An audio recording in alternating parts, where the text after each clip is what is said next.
Hey everybody, how's it going today? Welcome back to the channel. I just wanted to go over this hot water heater and how I'm using it to heat my in-floor, but most importantly, what I've done to go ahead and I feel make it a lot more efficient than what it was. And so I'm going to share that with you, but I'll go over right now some things on how this works, so people that don't know how to use the hot water heater for heating your in-floor heat, I'll go over and explain how this thing works. So with this hot water heater, it heats our domestic hot water in the house for our showers, doing dishes and laundry and stuff, and also it's a 75 gallon, so it also heats our in-floor heat for our house as well. And the inside of the house is 1,900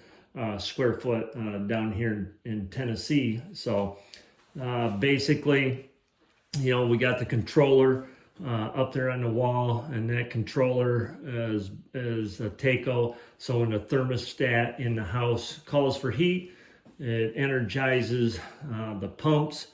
And this pump is a bronze wraparound pump, which all it's doing is sucking the hot water out of the hot water heater, and it goes over into the flat plate, and then from the flat plate it comes back over and dumps back in to the hot water heater, so it's reheated. So the water from the hot water heater and the in-floor is not the same because it's separated because of the flat plate exchanger.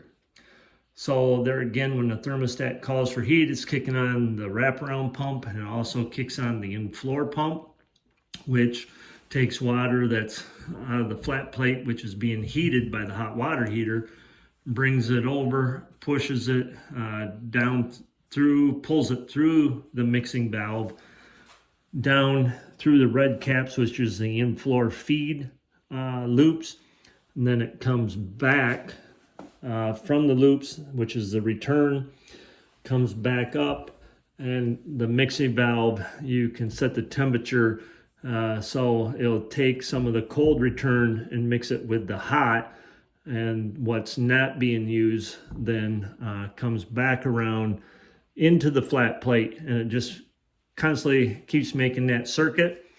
And when the in-floor thermostat in the house is up to temperature, the controller cuts the power to everything, which makes it stop, and that is how that works. So when I sold the outdoor wood stoves, we did a bunch of in-floor heat, and they was all heated as far as the buildings or the homes and garages and stuff. They was heated with the outdoor wood stove. Or we did a house, our last one, we heated that with a boiler on the wall. So what I did with this I feel made this more efficient is because when the concrete's being heated up, because the thermostat is calling for heat, and when it's being heated up, it's putting water through the in-floor until that thermostat is up to temperature and satisfied. Then it shuts the power off to everything. But then what I have found, especially with the hot water heater, and even your traditional with the wood stove and or a boiler on the wall, that concrete, after the thermostat's satisfied, is warm, and it keeps putting heat into the house, which then our house was getting relatively pretty warm. So what I found is this. So what I found, if I went ahead and put a timer on my controller, and on this timer, it has the hours, morning, afternoons, and such like that. We're in the afternoon. I have it set so, let's say the timer, I have it set periodically, so it will run, we'll let this run, the controller, for about an hour or 45 minutes. Then I have it so it doesn't run then for an hour or so. Then I'll have it run, for 45 minutes for an hour, and then I have it so it isn't running for the same time. So my theory is, as it's heating up inside after it's running for an hour, and then it's not letting the pumps run, that concrete's kind of warming up gradually, and then let's say 45 minutes to hour and a half later, when I have the timer set, it'll kick on again and put more heat into it, so it's not going to overheat the house. And now, especially with if you're using a hot water heater and it's only set up for your in-floor and not your domestic use, you probably wouldn't have to worry about a timer. But so what I did is I set it up so around 6 o'clock to 8 o'clock in the morning, it's not going to be heating my in-floor heat. That way we will have hot water, because it can run you out of hot water. So if you're going to go take a shower with the in-floor running, if it's been running for a while, we didn't have hot water, nice hot water to take a shower. So that's why I went with that timer, that I can specifically set it so from 6 o'clock to 8 o'clock, it's not going to put heat into the floors. So I know we take a shower, we're going to have plenty of hot water. And then again at night, let's say we shower somewhere around 8 o'clock to 10 o'clock, that it's not going to, in-floor is not going to run, and I know we're going to have hot water at that time. So that is why I think that timer has actually been more efficient, because my hot water heater is not running for a full hour and a half or 2 or 3 hours to keep going. It's letting it run however you want to set it for an hour, then it's relaxed, but those concrete floors is warming up the house. Then when it's scheduled to, kick on again, it's only going to run maybe for just a little bit, because that temperature is creeping up, if that makes sense. I think it does, but that I found has really helped out. And I would like to know is if that shutting that controller off on a timer, is that going to damage that controller? And if you use a timer for, like, if you have a boiler in your house and it's shutting the power off to it and then putting the power back to it, would that damage it? I don't know. That's a good question I guess I had for you. Would that do that? Because that's what that's doing.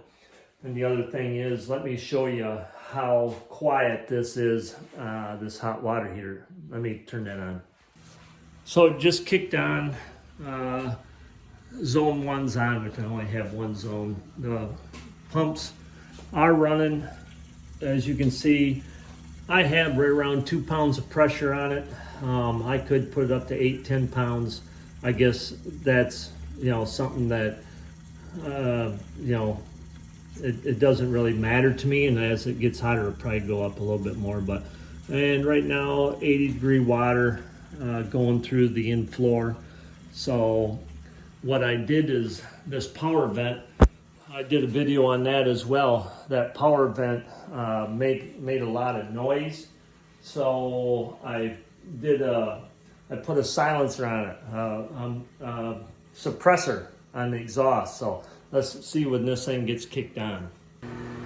Well, there, the power vent just kicked on. It is very quiet. And like I say, I put a silencer on that, and I did a video on that.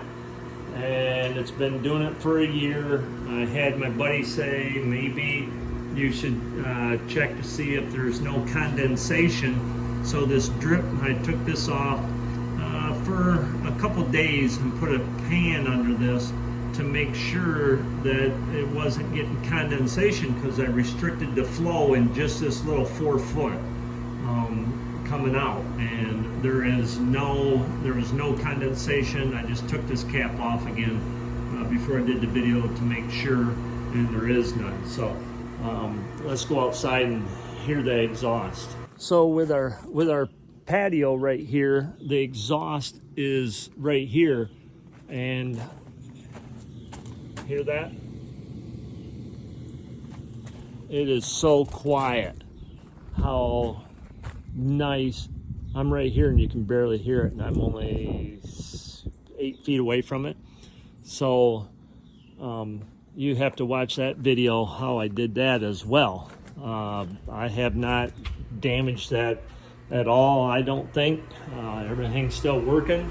So I hope that this video is helpful to you guys.